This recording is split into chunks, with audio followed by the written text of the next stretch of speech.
നമസ്കാരം. ജയം ടോക്സിലേക്ക് സ്വാഗതം.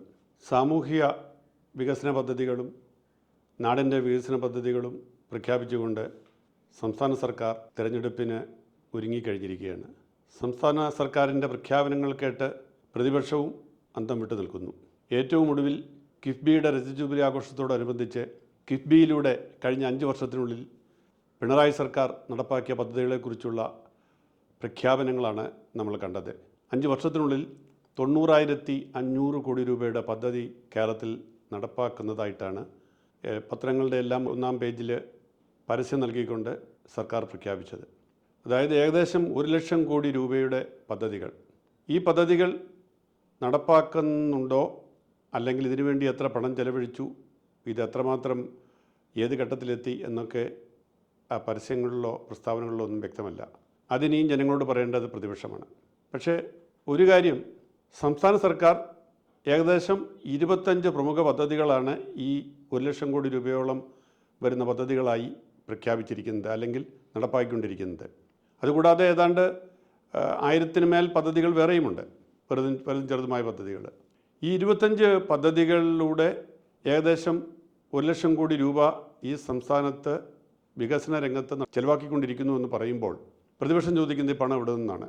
സാമൂഹ്യ ക്ഷേമത്തിനായി പെൻഷൻ ഉൾപ്പെടെയുള്ള കാര്യങ്ങൾക്ക് വേണ്ടി പ്രഖ്യാപിച്ചത് ഈ ഒരു വർഷം മാത്രം 10,000 കോടി രൂപയുടെ പദ്ധതികൾ. ഇതെല്ലാം ഇനി വരാൻ പോകുന്ന സർക്കാരിൻ്റെ തലയിൽ കെട്ടിവെക്കാനാണ് ഈ പ്രഖ്യാപനങ്ങൾ നടത്തുന്നതെന്നും ഇതിനുള്ള ആവശ്യമുള്ള പണമൊന്നും സർക്കാരിൻ്റെ ഖജനാവിൽ ഇല്ല എന്നുമാണ് പ്രതിപക്ഷ നേതാവായ വി.ഡി. സതീശൻ പറയുന്നത്. അപ്പോൾ സ്വാഭാവികമായും ജനങ്ങൾക്കുള്ള സംശയത്തിൽ ഏതാണ് സത്യം? ഒരു വശത്ത് കടം വാങ്ങിക്കൂട്ടി വലിയ പദ്ധതികൾ നടപ്പാക്കുന്നു. ഈ കടമൊക്കെ ഞങ്ങൾ തിരിച്ചടയ്ക്കുമെന്ന് അസന്നിഗ്ധമായി സർക്കാർ പ്രഖ്യാപിക്കുന്നു. മറുവശത്ത് ഇനി വരാൻ പോകുന്ന സർക്കാരിൻ്റെ മേൽ അടിച്ചേൽപ്പിക്കുന്ന കടങ്ങളാണ് ഇത് എന്ന് പ്രതിപക്ഷ നേതാവ് പറയുന്നു. ജനങ്ങളെ സംബന്ധിച്ച് അറിയാൻ ഒരു മാർഗ്ഗമുള്ളൂ. സർക്കാരിൻ്റെ ഒരു പ്രതിനിധിയും പ്രതിപക്ഷത്തിൻ്റെ ഒരു പ്രതിനിധിയും ഒന്നിച്ചിരുന്ന് ഇതിന് മേലൊരു ഡിബേറ്റ് നടത്തുക. സ്വാഭാവികമായും പ്രതിപക്ഷത്ത് നിന്ന് ഇതിന് പോകാൻ പറ്റിയ ആൾ വി.ഡി. സതീശൻ തന്നെയാണ്. കാരണം അദ്ദേഹം ഒരു സാമ്പത്തിക വിദഗ്ധനാണ്. സാമ്പത്തിക സ്ഥിതിയെക്കുറിച്ചും പ്രത്യേകിച്ച് കേരള ലോട്ടറിയെക്കുറിച്ചും മറ്റുമൊക്കെ അന്നത്തെ ധനമന്ത്രിയായിരുന്ന ഇടതുപക്ഷത്തിന് സാമ്പത്തിക വിദഗ്ധനായ തോമസ് ഐസക്കുമായി ഏറ്റുമുട്ടി അദ്ദേഹത്തെ മലർത്തിയടിച്ച ആളാണ് വി.ഡി. സതീശൻ. അപ്പോൾ സ്വാഭാവികമായും പ്രതിപക്ഷത്തു നിന്ന് വി.ഡി. സതീശൻ ഇരിക്കട്ടെ. പക്ഷേ ഭരണപക്ഷത്തു നിന്ന് ആരാണ്?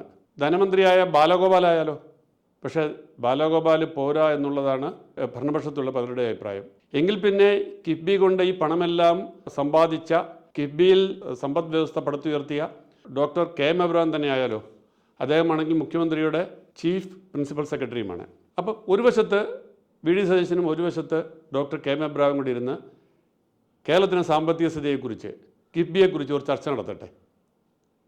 ഈ പണം തിരിച്ചടയ്ക്കുമെന്ന് കഴിഞ്ഞ ദിവസവും കെ.എം. എബ്രഹാം അസന്നിഗ്ധമായി പ്രഖ്യാപിച്ചു. അങ്ങനെ തിരിച്ചടയ്ക്കാനുള്ള വ്യക്തമായ സാമ്പത്തിക സ്ഥിതി കേരളത്തിനുണ്ടെന്നും അതിനുള്ള കാഴ്ചപ്പാടുണ്ടെന്നും സംവിധാനമുണ്ടെന്നും ഒക്കെ അദ്ദേഹം വ്യക്തമായി പറയുന്ന സ്ഥിതിക്ക് എങ്ങനെ തിരിച്ചടയ്ക്കുമെന്ന് അപ്പുറത്ത് നിന്ന് നമുക്ക് വേണ്ടി ചോദിക്കാൻ ഒരാൾ വേണമല്ലോ.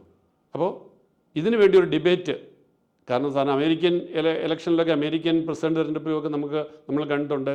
പ്രസിഡന്റ് സ്ഥാനത്തേക്കുള്ള സ്ഥാനാർത്ഥികൾ തമ്മിലുള്ള ഡിബേറ്റിലൂടെയാണ് സ്ഥാനാർത്ഥിയുടെ വിജയം നിശ്ചയിക്കുന്നത്. ഇവിടെ കേരളത്തിലെ വിജയത്തിനും ഈ കേരളത്തിൻ്റെ സമ്പത്താണല്ലോ ഇതിൻ്റെ അടിസ്ഥാന ഘടകം. ഇപ്പം മറ്റ് പല രാഷ്ട്രീയ സാഹചര്യങ്ങളുണ്ടെങ്കിലും അതൊക്കെ തെരഞ്ഞെടുപ്പിനെ സ്വാധീനിക്കുമെന്ന് നമുക്കറിയാമെങ്കിലും അടിസ്ഥാനപരമായിട്ട് കേരളത്തിൻ്റെ വിഷയം എന്ന് പറയുന്നതല്ല, കേരളത്തിലെ ജനങ്ങൾ അറിഞ്ഞിരിക്കേണ്ട, കേരളത്തിലെ ജനങ്ങൾ പരിഗണിക്കേണ്ട, കേരളത്തിലെ ജനങ്ങൾ മുഖവിലേക്ക് എടുക്കേണ്ട, അവർ തെരഞ്ഞെടുപ്പ് വരുമ്പോൾ ചിന്തിക്കേണ്ട ഒരു കാര്യം കേരളത്തിൻ്റെ സാമ്പത്തിക സ്ഥിതി തന്നെയാണ്. അങ്ങനെയാണെങ്കിൽ ഈ സാമ്പത്തിക സ്ഥിതി എവിടെ എത്തി നിൽക്കുന്നു എന്നറിയാൻ വേണ്ടി ഈ രണ്ട് ഭാഗത്തെയും വിദഗ്ധന്മാരിരുന്ന് സംസാരിക്കുന്നു. അപ്പോൾ സ്വാഭാവികമായിട്ടും ഒരു ചോദ്യം, ഒരു ഉദ്യോഗസ്ഥന് എങ്ങനെയാണ് ഒരു രാഷ്ട്രീയക്കാരനുമായി ചർച്ച നടത്താൻ പറ്റുക? സ്വാഭാവികമായിട്ടും അങ്ങനെ ചെയ്യാറില്ല. പകരം ഒരു രാഷ്ട്രീയക്കാരനെ അവിടെ അവതരിപ്പിക്കാൻ ഇല്ലാത്ത സ്ഥിതിക്ക് കെ.എം. എബ്രഹാമിനെ തന്നെ ഇരുത്താം. കെ.എം. എബ്രഹാമിനെ അതിന് ചുമതലപ്പെടുത്തിയാൽ മതി മുഖ്യമന്ത്രി. അദ്ദേഹം അതിന് തയ്യാറായാൽ മതി. ജനത്തിന് ഒറ്റ കാര്യമുള്ളൂ, എന്താണ് സ്ഥിതി എന്നറിയണം, എന്താണ് സത്യമെന്നറിയണം, എവിടെയാണ് കേരളത്തിന് സാമ്പത്തിക നില എത്തിയിരിക്കുന്നതെന്നറിയണം. അതിനുള്ള ഒരു ഡിബേറ്റിനായി കേരള ജനത കാത്തിരിക്കുകയാണ്. പ്രതിപക്ഷത്തെ സംബന്ധിച്ച് സർക്കാരിനെതിരെ ഉന്നയിക്കാൻ ഒട്ടേറെ വിഷയങ്ങളുണ്ട്. ശബരിമല സ്വർണം കടത്ത് കേസ്, സ്ത്രീ സുരക്ഷയുമായി ബന്ധപ്പെട്ട പ്രശ്നങ്ങൾ, പോലീസിൻ്റെ അതിക്രമം, ഏറ്റവും ഒടുവിൽ PM ശ്രീ, ഈ തുടങ്ങിയ വിഷയങ്ങളൊക്കെ രാഷ്ട്രീയമായി ചർച്ച ചെയ്യുകയും അതൊക്കെ തെരഞ്ഞെടുപ്പിൽ പ്രധാന വിഷയങ്ങളായിട്ട് വരുമെന്നൊക്കെ പറഞ്ഞാലും ശരിക്കും കേരളത്തിൻ്റെ വികസനവും ഒരു ചർച്ചാ വിഷയമാണല്ലോ. എന്തൊക്കെയാണ് പ്രധാനമായിട്ടും ഈ സർക്കാർ കിഫ്ബിയിലൂടെ നടപ്പാക്കിയതായി പറയുന്ന പദ്ധതികൾ.